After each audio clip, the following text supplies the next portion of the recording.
4 नवंबर को शनि देव वक्री से मार्गी हो रहे हैं। वक्री का मतलब है उल्टी चाल या उल्टा चलना। शनि जैसे ग्रह जब वक्री हो जाते हैं तो और अधिक स्ट्रॉन्ग हो जाते हैं। शनि देव की 3 दृष्टियां हैं, तीसरी, 7वीं और 10वीं। लेकिन वक्री होने के बाद शनि देव जहां बैठे होते हैं उससे एक घर पीछे और एक घर आगे का भी फल देते हैं। अब बात करते हैं कि शनि देव का मार्गी होना मकर, कुंभ और मीन राशि के लिए क्या फल ला रहा है। गोचर को आपको हमेशा लगन और राशि दोनों के हिसाब से देखना चाहिए। यदि गोचर आपके लगन और राशि दोनों के हिसाब से अच्छा है तो आपके लिए बहुत अच्छा समय आने वाला है। यदि दोनों के हिसाब से बुरा है तब आपको कुछ उपाय करने की आवश्यकता है, और यदि एक अच्छा है और दूसरा बुरा तब रिजल्ट्स न्यूट्रल रहेंगे। हमसे परामर्श लेने के लिए हमारी ईमेल आईडी पर संपर्क करें। सबसे पहले बात करते हैं मकर राशि की। जिन लोगों के भी लगन में 10 नंबर लिखा है उनका मकर लगन है, और जहां पर भी आपका चंद्रमा स्थित है यदि उस घर में 10 नंबर लिखा है तो आपकी मकर राशि है। मकर राशि के लिए अच्छा समय आ रहा है। आपकी राशि से शनि देव दूसरे भाव में गोचर कर रहे हैं। अपनी खुद की राशि में जब शनि देव वक्री थे तो आपको दूसरे भाव के साथ साथ पहले और तीसरे भाव का भी फल दे रहे थे, परंतु अब शनि देव मार्गी हो गए हैं तो पहले से अधिक अच्छा फल प्रदान करेंगे। आपको शनि देव की साढ़ेसाती चल रही है और शनि देव ही आपकी राशि के स्वामी भी हैं। आपको साढ़ेसाती का अंतिम फेज चल रहा है। जब शनि देव अंतिम फेज में वक्री होते हैं तो कहा जाता है कि बची खुची कसर भी शनि निकाल लेते हैं। इसीलिए शनि देव ने वक्र काल में आपको थोड़ा परेशान किया होगा और अब उनका मार्गी हो जाना आपके लिए अधिक अच्छा है।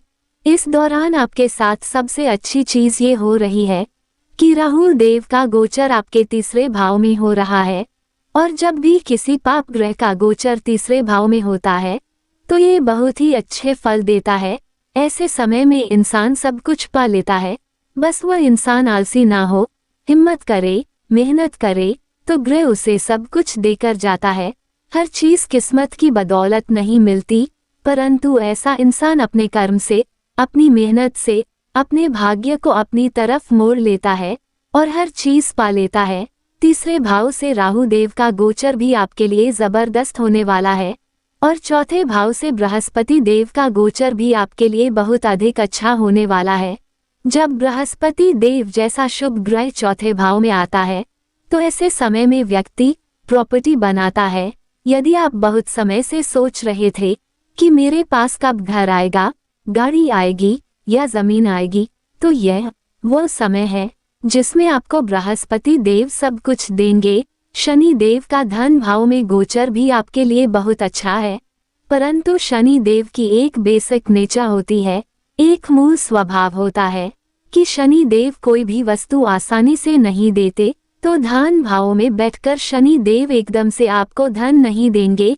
इसलिए 4 नवंबर को जब शनि देव मार्गी हो जाएंगे तो ऐसा नहीं है कि 5 नवंबर से आप पर पैसा बरसाने लग जाएगा। ये तो केवल ख्याली पुलाव है, लेकिन शनि देव 2025 तक यहीं रहने वाले हैं। 2025 तक शनि देव आपकी फाइनेंशियल स्थिति को बहुत अच्छा कर देंगे। देखिए, आपकी 7.5 चल रही है, इसलिए 7.5 में आपने प्रॉब्लम्स फेस की होगी, जैसे परेशान होना और मानसिक तौर पर चिंता में रहना, आप पर पूरे परिवार का बोझ रहना, बीमारियों पर खर्च। परंतु मकर राशि की स्ट्रेंथ भी तो यही सब है, पहली मेहनती होना और दूसरी गुप्त या सीक्रेटिव होना। ऐसे लोगों का नेचर जल्दी समझ में नहीं आता, और ऐसे लोग अपने सीक्रेट्स दूसरों से जल्दी शेयर करना भी पसंद नहीं करते। शनि देव की 3 दृष्टियां हैं। यहाँ से शनि देव की पहली दृष्टि आपके चौथे भाव पर पड़ रही है, जहाँ पर गुरुदेव विराजमान है। गुरुदेव आपकी कुंडली के 12वें और तीसरे भाव के स्वामी है, परंतु गुरुदेव जैसा पॉजिटिव ग्रह जब केंद्र से गोचर करता है तो अच्छे फल ही देता है, परंतु यहाँ पर शनि देव की दृष्टि नीच होकर पड़ रही है, इसलिए ये केवल थोड़ी सी परेशानी की बात है। चौथे भाव पर दृष्टि पड़ रही है, इसलिए देखिएगा कि घर का माहौल खराब ना हो। व्यक्ति बाहर की लड़ाइयाँ लड़ लेता है, परंतु घर की लड़ाइयाँ उसे अंदर से तोड़ देती हैं। इसलिए घर के माहौल को अच्छा बनाए रखिएगा। अगर आप घर पर परेशान रहेंगे तो बाहर की जिंदगी को भी एंजॉय नहीं कर पाएंगे। चौथा भाग होता है घर का, इसलिए कोशिश करिएगा कि घर में कोई कला कलेश ना पड़े और माहौल अच्छा रहे। और यदि घर वालों को किसी भी चीज की जरूरत हो तो आप उसे पूरा करने की कोशिश करिएगा। इसके अलावा शनि देव की दूसरी दृष्टि आपके अष्टम भाव पर पड़ रही है। अष्टम भाव पर दृष्टि पड़ती है तो अचानक धन लाभ होता है, परंतु ये धन लाभ ऐसा नहीं होता कि अचानक लॉटरी निकल जाएगी या जुआ सट्टा से आपको धन लाभ हो जाए। ऐसा नहीं होता, क्योंकि ऐसा धन लाभ राहु देव करते हैं, शनि देव नहीं। आप जो भी काम कर रहे हैं, चाहे वह नौकरी है या बिजनेस है, उसमें मेहनत करने के बाद ही आपको धन लाभ होगा, लेकिन अच्छा धन लाभ होगा। सेहत का ध्यान रखिएगा, मेहनत बढ़ जाएगी।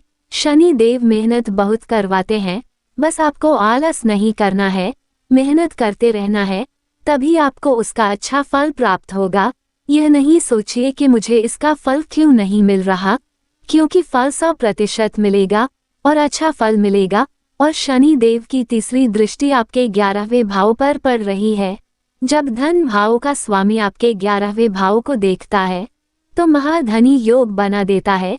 ये दृष्टि बहुत अच्छे फल देती है। इस समय धन के लिए आपका बहुत अच्छा समय है।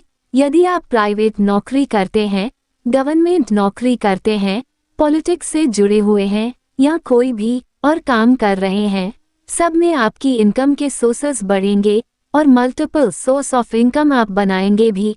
आपके पास पैसा प्रॉपर्टी की फॉर्म में भी आएगा और कैश की फॉर्म में भी आएगा। आपको बस पेशेंस रखकर चलना है, धैर्य रखना है और घर का माहौल अच्छा रखना है। राहु देव का गोचर भी आपके तीसरे भाव में हो रहा है और राहु देव तीसरे भाव में सदैव अच्छे फल देते हैं। बस आपको एक चीज का ध्यान रखना है कि यदि आप कोई नई प्रॉपर्टी खरीदते हैं या नए काम की शुरुआत करते हैं तो डॉक्यूमेंट्स को अच्छे से पढ़ लीजिएगा।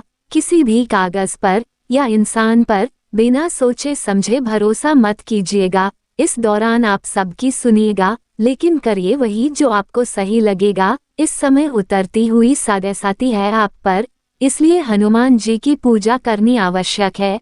हनुमान जी की चालीसा पढ़िए, उन पर चोला चढ़ाए, उनके मंदिर में जाए, मंगलवार और शनिवार को हनुमान जी को भोग लगाए। अगर आपको कहीं बंदर दिखाई देते हैं तो उन्हें अवश्य कुछ ना कुछ खिलाए। इससे आपको सादेसाती के बुरे प्रभावों से भी मुक्ति मिलेगी और आपके सभी ग्रह आपको अच्छा फल देंगे। अब बात करते हैं कुंभ राशि की। जिन लोगों के भी लगन में 11 नंबर लिखा है उनका कुंभ लगन है, और जहां पर भी आपका चंद्रमा स्थित है, यदि उस घर में 11 नंबर लिखा है तो आपकी कुंभ राशि है। शनि देव आपके लगन भाव में गोचर कर रहे हैं। जब शनि देव वक्री थे तो पहले भाव के साथ साथ आपको 12वें और दूसरे भाव के फल भी दे रहे थे, परंतु अब शनि देव मार्गी हो गए हैं, पहले भाव का फल ही देंगे। आपको साढ़े-साती भी चल रही है, परंतु जो ग्रोथ आप इस दौरान कर लेंगे वह जिंदगी भर आपको फायदा पहुंचती रहेगी। शनि देव का ये गोचर 30 साल के बाद हो रहा है। 30 साल के बाद ही अब दोबारा शनि देव आपके पहले भाव में आएंगे और आपको ऐसे फल देंगे। शनि देव की 3 दृष्टियां हैं। यहाँ से पहली दृष्टि आपके तीसरे भाव पर पड़ रही है, नीच दृष्टि है, पर शनि देव यहाँ आपकी हिम्मत बढ़ा देंगे, आपका एनर्जी लेवल बढ़ा देंगे, पराक्रम बढ़ा देंगे, आपके अंदर करज भर देंगे। इसलिए ये दृष्टि आपको अच्छे फल प्रदान करेगी। जो भी काम आप कर रहे हैं उसमें आपको सफलता दिलाएगी, धन की स्थिति अच्छी हो जाएगी, आपको नए मौके मिलेंगे और सक्सेस भी मिलेगा। शनि देव की दूसरी दृष्टि आपके सप्तम भाव पर पड़ रही है। इसके परिणाम स्वरूप आपकी मैरिड लाइफ डिस्टर्ब होगी। बहुत अधिक चांसेस हैं कि मैरिड लाइफ में प्रॉब्लम्स आएंगी ही। यदि आपकी कुंडली बहुत अच्छी है और मैरिड लाइफ में प्रॉब्लम्स नहीं आ रही तो भी चांसेस हैं कि आपके लाइफ पार्टनर की हेल्थ ठीक नहीं रहेगी। कोशिश करिएगा आपके वैवाहिक जीवन में कोई समस्या न आए, और अगर आपके पार्टनर की हेल्थ में कोई इशू होता है तो डॉक्टर को अवश्य कंसल्ट करिए। इसके अलावा शनि देव की तीसरी दृष्टि आपके दशम भाव पर पड़ रही है। वर्क प्लेस के लिए ये गोचर बहुत अच्छा है।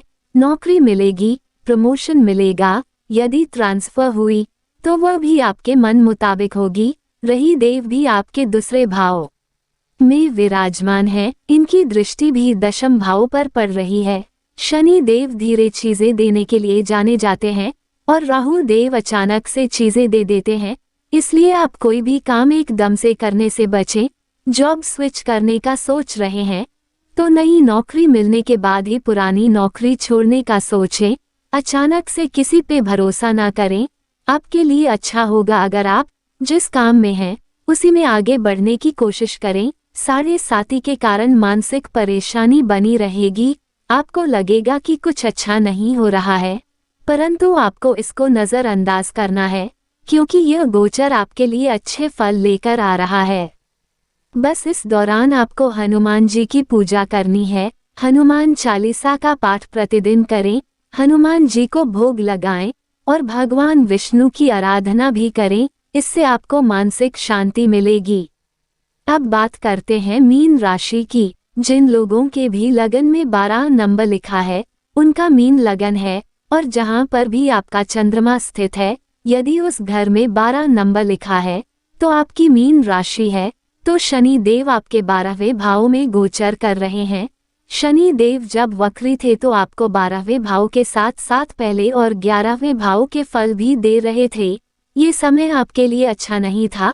आप पर साढ़े साती का पहला फेज भी आरंभ हुआ है। जब साढ़े साती की शुरुआत होती है तो इंसान को परेशान करने वाली होती है। इंसान को पता चलता है कि ये दुनिया है कैसी। अब शनि मार्गी हो गए हैं, ये फेज भी आपके लिए बहुत अच्छा नहीं होगा। शनि देव की 3 दृष्टियां हैं। सबसे पहली दृष्टि आपके धन भाव पर पड़ेगी। ये शनि देव की नीच राशि है। धन खर्च होने लग जाएगा क्योंकि जहां शनि बैठे हुए हैं 12वां भाव भी खर्चों का होता है। इस समय आपकी सेविंग्स कम हो सकती हैं या कोई ऐसा खर्चा सामने आ जाए जिसमें आपका बहुत अधिक खर्च हो जाए, इसलिए इस समय आपको बहुत सोच समझकर खर्च करना है। शनि देव दूसरी दृष्टि आपके 6ठे भाव पर डाल रहे हैं। ये भाव होता है रोग, ऋण और शत्रु का। जब शनि देव की दृष्टि 12वें घर में बैठकर 6ठे घर पर पड़ेगी तो जिन लोगों से कोई लेना देना भी नहीं था वो भी दुश्मन बन जाएंगे। ऋण चाद सकता है, कोई बीमारी परेशान कर सकती है। इस दौरान अच्छा होगा कि आप किसी अपने से थोड़ा सा लोन ले लीजिए और थोड़ा थोड़ा करके लौटाए। इससे आप किसी बड़े लोन में फंसने से बच जाएंगे। और इस समय सेहत का खास ध्यान रखिए। कोई भी परेशानी फील होती है तो डॉक्टर को अवश्य दिखाएं और किसी पर भी जल्दी भरोसा न करें। इसके अलावा शनि देव की तीसरी दृष्टि आपके 9वें भाव पर पड़ेगी, जिसके परिणाम स्वरूप भाग्य में रुकावटें आएंगी। ये साढ़े साती का पहला फेज है। इस समय शनि देव रुकावटें देते हैं ताकि आपको समझ में आए कि लाइफ में जो भी करना है खुद करना है, किसी पर डिपेंड नहीं होना। खर्चे भी बढ़ेंगे, शत्रु भी बढ़ेंगे, भाग्य भी साथ नहीं देगा। इन सब चीजों के कारण मानसिक शांति भी भंग रहेगी। आपको बस ये करना है कि घबराना नहीं है, हिम्मत से हर समस्या का सामना करना है। शनि देव पहले परीक्षा लेते हैं और फिर अंत में आपको मेहनत का पूरा फल देते हैं। एक चीज इस समय अच्छी है कि गुरुदेव जो आपके लग्नेश हैं उनका गोचर भी धन भाव में हो रहा है, जहां शनि देव की नीच दृष्टि है। इसलिए गुरुदेव आपकी परिस्थितियां सुधारने की पूरी कोशिश करेंगे। इस समय आपको विष्णु भगवान की आराधना करनी चाहिए। विष्णु स्तोत्र पढ़िए, विष्णु सहस्त्रनाम का भी पाठ करिए, विष्णु भगवान के मंदिर जाए और हनुमान चालीसा का पाठ प्रतिदिन करिए। इससे राहु, केतु, शनि और मंगल कंट्रोल में रहेंगे। अगर ये वीडियो आपको अच्छी लगी हो तो हमारे साथ बने रहिए और चैनल को लाइक, शेयर और सब्सक्राइब करिए। धन्यवाद।